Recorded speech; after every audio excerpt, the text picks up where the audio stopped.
Right, quick video.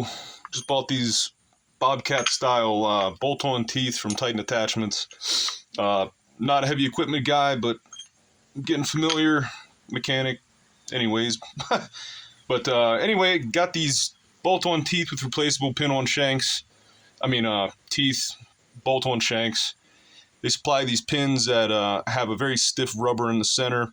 Just having some trouble getting those to kind of, you know, hammer through that joint there because of the ledge, the holes not meeting up.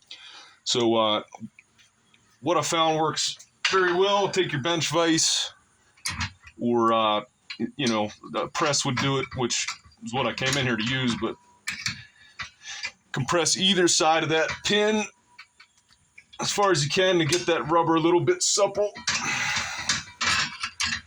Do it on both sides.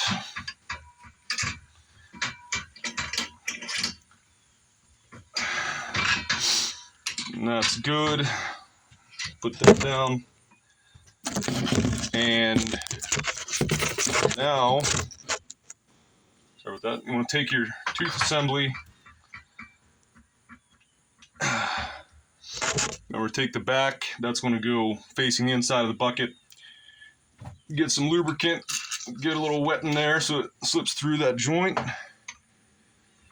And you want to keep forward pressure on the pin, so tilted kind of slanted upward.